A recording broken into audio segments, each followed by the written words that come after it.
የኢራን የምድር ውስጥ የሚሳኤል ከተማ፣ የእስራኤልና ኢራን ፍጥጫ። ዓለም ላይ ከምዕራባውያን ሀገራት በመነጠል ብዙ ውዝግብ ከሚፈጥሩ ሀገራት መካከል ኢራን፣ ሰሜን ኮሪያ እንዲሁም ሩሲያ ተጠቃሽ ሀገራት ናቸው።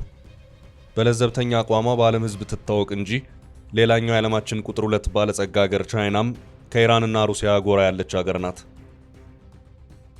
በወታደራዊ ኃይል ከምዕራባውያን ጋር ብዙ ዛቻዎችን በመለዋወጥ ግን ኢራንና ሰሜን ኮሪያን የሚያክል ሀገር እስካሁን ድረስ አልተገኘም። ኢራንም ሰሜን ኮሪያም ዓለም ላይ የሚታወቁት በወታደራዊ ኃይላቸው ነው። እነዚህ የጦር መሳሪያ በማምረት አዳዲስ ሚሳኤል በማስተዋወቅ የሚታወቁት ኢራንና ሰሜን ኮሪያ አሁንም አዳዲስ ወታደራዊ መረጃዎችን ይፋ በማድረግ ምዕራባውያንን ለመገዳደር ሲሞክሩ ይታያሉ። በቅርቡ ኢራን የምድር ውስጥ የሚሳኤል ከተማ መገንባቷን ማሳወቋን ተከትሎ ኢራን ምን አስባ ይሆን እያስባለ ነው። የኢራን የምድር ውስጥ የሚሳኤል ከተማ ሰፊ የሆነ ሽፋን በምዕራባዊ ሚዲያዎች በኩል ተሰጥቶታል። ኢራን የምድር ውስጥ የሚሳኤል ከተማ ማሳየቷን ተከትሎ የተለመደው የእስራኤልና ኢራን ፍጥጫ አይቀሬነት የሚጠቁም ነው የሚል ፖለቲካዊ ትንታኔም እየተሰጠ ይገኛል። ኢራንና እስራኤል ላለፉት ወራት በተወሰነ መንገድ ፍጥጫቸውን ቀንሰው ነበር። ትራምፕ ወደ ስልጣን ከመጡ በኋላ ግን ኢራንና እስራኤል በአዲስ መልክ መዛዛታቸውን ቀጥለዋል። ኢራን ከቅርብ ጊዜ ወዲህ ከአሜሪካም ከእስራኤልም ጋር በመግለጫ እየተወጋገዙ ይገኛሉ። ኢራን በተደጋጋሚ አዳዲስ የጦር መሳሪያዎችን በማስተዋወቅ ላይ ተጠምዳለች። ኢራን ከዓመት በፊት በራሷ አቅም እንዳመረተችው የገለጸችውን የረጅም ርቀት የምድር ገጽና የአየር ላይ የሚሳኤል መቃወሚያ መሳሪያን ለእይታ አብቅታለች። ባቫር 373 የተሰኘው የሚሳኤል መቃወሚያን በሚመለከት የኢራን መገናኛ ብዙሃን እንደዘገቡት መሳሪያው ሲነጻጸር ከሩሲያው ኤስ-300 የሚሳኤል መቃወሚያ ጋር እኩል የሚሆን ነው። ኢራንና ሩሲያ በወታደራዊ ጉዳይ ከፍተኛ የሆነ ትብብር እንደሚያደርጉ ምዕራባውያን ይገልጻሉ። ኢራን በሚሳኤል ምርት ዙሪያ ከእስራኤል እገዛ ታገኛለች። ሩሲያ በበኩሏ ከኢራን የድሮን ምርት እገዛና ሽያጭ እንደምታገኝ በስፋት ይዘገባል። የኢራን የመከላከያ ሚኒስትር በቴሌቪዥን በተላለፈው ንግግራቸው በዚህ የረጅም ርቀት የሚሳኤል መቃወሚያ የአየር ላይ ጥቃት ኢላማዎችን እስከ 300 ኪሎ ሜትር ርቀት የሚጠቁም፣ በ200 ኪሎ ሜትር ርቀት ላይ ደግሞ ጀቶችን መምታት የሚችል ነው ብለዋል። ኢራን እስራኤል ላይ መጀመሪያውን ጥቃት ካደረሰች በኋላ የኢራን ወታደራዊ ኃይል የሚናቅ እንዳልሆነ ምዕራባውያን ሚዲያዎች ሲዘግቡ ነበር። ኢራን በርካታ ማዕቀቦች የተደራረቡባት በመሆኗ ዘመናዊ ጦር መሳሪያ ለመገንባት አቅም አይኖራትም የሚል የተሳሳተ ግምት ነበራቸው። ግምታቸው ግን ልክ እንዳልሆነ ኢራን በእስራኤል ላይ ባደረሰችው የመጀመሪያው ጥቃት ላይ አስመስክራለች። በሰዓቱ ስለ ኢራን ወታደራዊ ኃይል ሴንተር ፎር ስትራቴጂክ ኤንድ ኢንተርናሽናል ስተዲስ በ2023 ባወጣው ሪፖርት ቴህራን የተለያየ ርቀት የሚሸፍኑ ከ3000 በላይ ባሊስቲክ ሚሳይሎች ባለቤት መሆኗን ጠቅሷል። እነዚህ ባሊስቲክ ሚሳይሎች ከምድር ከባቢ አየር ውጪ በመውጣት ወደ ኢላማቸው በቀጥታ የመምዘግዘግ አቅም አላቸውም ነው የተባለው። ሲኤንኤን ወታደራዊ ተንታኞችን አነጋግሮ ባዘጋጀው ዘገባ ኢራን እስራኤልን በደበደበችበት የመጀመሪያው ጥቃት ሻሃብ 3 የተባለውን እስከ 2000 ኪሎ ሜትር የሚምዘገዘገውን ሚሳኤል ኢራን መጠቀሟን ገልጿል። ከ760 እስከ 1200 ኪሎ ግራም ድረስ የሚመዝን የጦር አረር የሚሸከመው ይህ ሚሳኤል በርቀት መቆጣጠሪያ አሊያም ከሚሳኤል ማስወንጨፊያዎች መተኮስ የሚችል ነው። ሌላው የአገሪቱ አዲስ ምርት የሆነው ፋታህ 1 የተባለው የሃይፐርሶኒክ ሚሳኤል ሲሆን ከድምፅ ፍጥነት በ5 እጥፍ 6100 ኪሎ ሜትር በሰዓት መወንጨፍ ይችላል። ይህ ሚሳኤል ለመጀመሪያ ጊዜ ጥቅም ላይ የዋለው ኢራን እስራኤልን ባጠቃችበት ዕለት ነበር።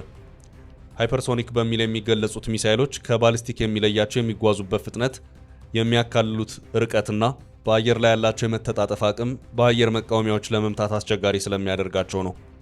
ወታደራዊ ተንታኞች ኢራን እያመረተቻቸው የሚገኙ አዳዲስ ሚሳኤሎችና በቀድሞዎቹ ላይ እያደረገች ያለችው ማሻሻያ እስራኤል የአየር መቃወሚያ ቴክኖሎጂዎቿን እንድትፈትሽ የሚያደርግ ነው ብለዋል።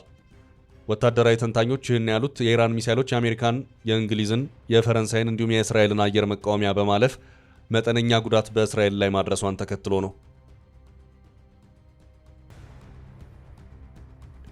በሌላ በኩል እስራኤል በዓለም ላይ እጅግ የተራቀቁ የአየር ኃይሎች ካላቸው ሀገራት አንዷ ነች።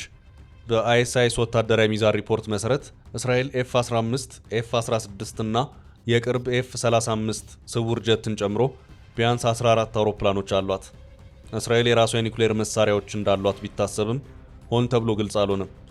በሌላ በኩል ኢራን የራሷ ኒኩሌር ኃይል እንዳላት ብዙዎች ይገምታሉ።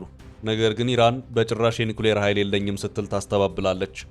ኢራንና እስራኤል የኒኩሌር ኃይል እንደሌላቸው መካዳቸው ብዙዎችን እያስገረመ ይገኛል። በተለይ እስራኤል የኒኩሌር ኃይል ይኖራታል ተብሎ በብዙዎች የሚታመን እውነታ ነው። ነገር ግን ይህ እውነታ እንዲገለጽ አይፈለግም። ምዕራባውያን ሚዲያዎች እስራኤል የራሷ የኒውክሌር ኃይል እንዳላት በይፋ ሲናገሩ አይሰማም። የኒውክሌር ኃይል እንደሌላት አድርገው በመዘገብ ይታወቃሉ። ስለ ኢራን የምድር ውስጥ የሚሳኤል ከተማ ምን እየተባለ ነው? የሚሳኤል ከተሞች የሚለውን ቃል የተጠቀመው የኢራን ወታደራዊ ኃይል የሆነው የኢስላሚክ ሪፐብሊክ ዘብ ነው።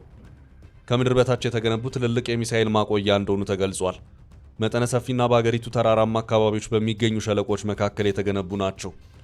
ባሊስቲክና ክሩዝ ሚሳኤል ለማከማቸትና ለመተኮስ ይውላሉ። ሰው አልባ አውሮፕላንና የአየር መቃወሚያ መሳሪያም ይገኝባቸዋል። የኢራን ኮማንደሮች እንዳሉት እነዚህ የሚሳኤል ከተሞች ስትራቴጂክ ናቸው። ሚሳኤል ለማምረትና ለማከማቸት ጥቅም ላይ ይውላሉ ተብሏል። እነዚህ ሚሳኤል የሚገኝባቸው ቦታዎች በግልጽ አይታወቁም። በይፋ ስለ እነዚህ ቦታዎች ተነግሮም አያውቅም። የኢራን ወታደራዊ ዘብ አየር ኃይል ኮማንደር የሆኑት ብርጋዴር ጀነራል አሚር አሊ ሀጂዝዳህ ከሀገሪቱ ብሔራዊ ቴሌቪዥን ጣቢያ IRIB ጋር ባደረጉት ቆይታ ባሊስቲክ ሚሳኤልና አጥፍቶ ጠፊ ሰው አልባ አውሮፕላኖችን ክምችት ያለበት የሚሳኤል ከተማ በቪዲዮ አሳይተዋል። ኢራን እነዚህ የምድር ውስጥ የሚሳኤል ከተሞች በአሁኑ ሰዓት ለማሳወቅ የፈለገችበት ዋና ምክንያት ከአሜሪካና ከእስራኤል ጋር ባላት ወታደራዊ ፍጥጫ ምክንያት ነው። ቢቢሲ በኢራን የምድር ውስጥ የሚሳኤል ከተማ ለምን እንደተገነባ ሲያስረዳ እንዲህ በማለት ነበር። የሚሳኤል ከተሞች ከምድር በታች የሚገነቡት ከስለላ መረብ ለመራቅ ነው። የአየር ጥቃት ቢሰነዘር በቀላሉ ጉዳት አይደርስባቸውም። ኢራን ለአሜሪካና ለእስራኤል ማስተላለፍ የምትፈልገው መልእክት ምንም እንኳን በወታደራዊ መቀመጫዎች ጥቃት ቢሰነዘርባትም የአጸፋ ምላሽ መስጠት ትፈልጋለች። እነዚህ ከምድር በታች የተገነቡ ወታደራዊ መቀመጫዎች ሚሳኤል ከማይታወቅ ቦታ እንዲወነጨፍ ያስችላሉ። ጠላት የኢራንን አቅም ለመገመት የሚያደርገውን ጥረትም ውዥንብር ውስጥ ይከታል ሲልም አስረድቷል። ኢራን የራሷ የምድር ውስጥ የሚሳኤል ከተማ አላት። እስራኤልም በምድር ውስጥ የራሷ ወታደራዊ ኃይል ማስቀመጫ ቦታ አላት። ከዚህ በተጨማሪም ሕዝቧን እንዲሁም ባለስልጣኖቿን ከጥቃት የምትከላከልበት የምድር ውስጥ ምሽግና ከተማ አላት። ይህ የክፉ ቀን መሸሸጊያ ተብሎ በእስራኤል የሚጠቀሰው ቦታ የተለያዩ ወሳኝ ስብሰባዎችንና ወታደራዊ ትዕዛዝ ማስተላለፍ የሚያስችል መሰረተ ልማት የተገጠመለት ሲሆን ከየትኛውም ሰው ሰራሽና ተፈጥሯዊ አደጋዎች መከላከያዎች አሉትም ተብሏል። የተለያዩ የጦር መሳሪያዎች ጥቃት ቢደርስም የመከላከል አቅሙ ጠንካራ ነው ተብሏል።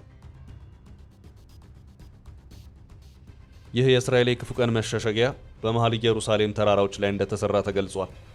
ሻባክ የሚል ስያሜ ያለው ይህ የክፉ ቀን መሸሸጊያ 95 በመቶ አካሉ በመሬት ውስጥ ሲገኝ በአንድ ጊዜ በመቶዎች የሚቆጠሩ ሰዎችን ከየትኛውም አደጋ ጠብቆ ያስጠልላል። እስራኤል ከሊባኖስ ጋር ጦርነት በገባችበት ከ18 ዓመት በፊት ይህን የክፉ ቀን መሸሸጊያ እንደገነባችውና መጠቀም እንደጀመረች ይታመናል ሲል በአንድ ወቅት አልአይን አማርኛ ዘግቦ ነበር። እስራኤል የክፉ ቀን መሸሸጊያውን ለመስራት ብዙ ቢሊዮን ዶላሮች ወጪ እንዳደረገችበት ሲገለጽ የግንባታ ዲዛይኑ በአሜሪካ ዋሽንግተን ካለው ጋር ተመሳሳይነት እንደሚኖረው ተገልጿል።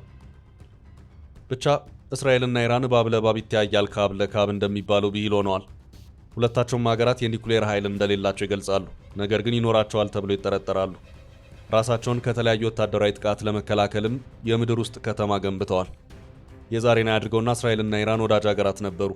እስራኤል በ1948 ላይ ከተመሰረተች በኋላ ከግብጽ በመቀጠል እውቅና በመስጠት ሁለተኛዋ እስላማዊት ሀገር ኢራን ነበረች። ሁለቱ ሀገራት እንደ አውሮፓውያን አቆጣጠር እስከ 1979 ኢራን ውስጥ የእስልምና አብዮት እስኪካሄድ ድረስ ተባባሪዎች ነበሩ።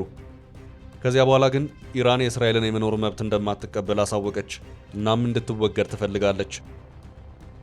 የሀገሪቱ ከፍተኛ መሪ አያቶላ አሊ ኾሚኒ ከዚህ ቀደም እስራኤልን ከስር ነቅለው እንደሚያጠፉና የካንሰር እጢ በማለት መጥራታቸው ይታወሳል። በሌላ በኩል የእስራኤሉ ጠቅላይ ሚኒስትር ኔታንያሁ ኢራን ከምድር ላይ መወገድ ያለባት ሀገር ናት፣ አሸባሪዎችን የምታግዝ አገር በመሆኗ በማለት ስለ ኢራን ከባድ ወቀሳ አቅርበዋል። ኔታንያሁ የኢራን ሕዝብ የአያቶላ ኾሚኒን ስርዓት ገርስሶ ካላስወገደ ሰላም አይኖረውም በማለት ለኢራን ሕዝብ መልእክት ማስተላለፋቸውም የሚታወስ ነው።